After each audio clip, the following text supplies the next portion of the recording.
Captain Paul for the Locker Room. If you haven't subscribed, please make sure to do so. We're trying to reach 1,500 subscribers before the end of January. Now let's get into it. This video is going to be a little bit different. You come here for hockey breakdowns, some hockey clips, some analysis. But you know what I want to break down is how Steve Dangle is one of the biggest inspirations to a lot of hockey content creators. I made a video about a month ago about the hockey guy and how I admire his work ethic.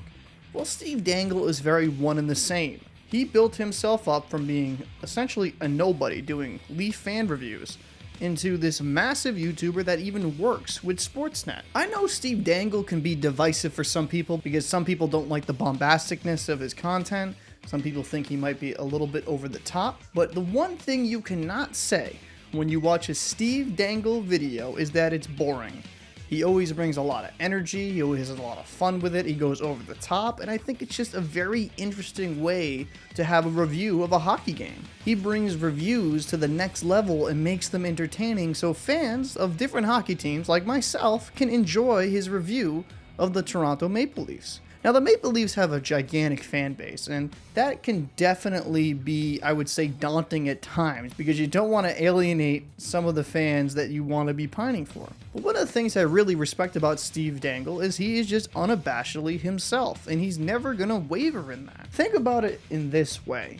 This guy works very hard at his job, right? He went from being a small-time YouTuber with virtually no following to being one of the most recognizable faces in hockey. This guy has interviewed multiple players, including my personal favorite, Patrice Bergeron. He's had a lot of funny moments, and outside of his hockey content, one of the great things about Steve Dangle is his generosity with the Easter Seals and going with charitable foundations to truly help people.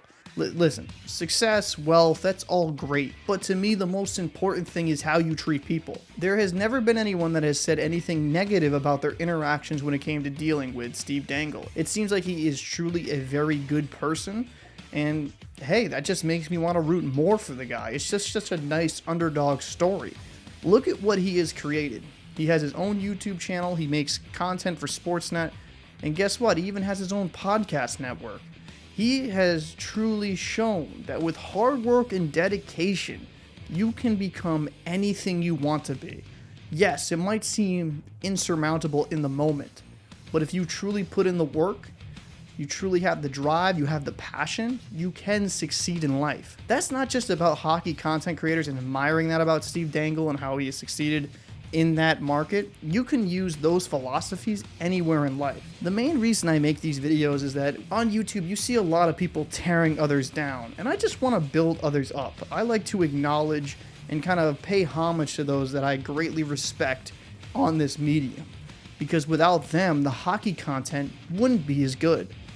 Guys like the hockey guy, Steve Dangle, Rob Talks Hockey bring such a nice and unique flavor. And there's so many other content creators I'm not even mentioning because I'd be here for a long time.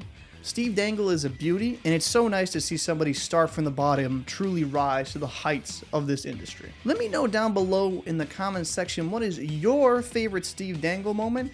For me, it's got to be the Zamboni driver one. That's just friggin' iconic. So I think that will be the one for me, but I'll actually add one more. The Patrice Bergeron interview was fantastic.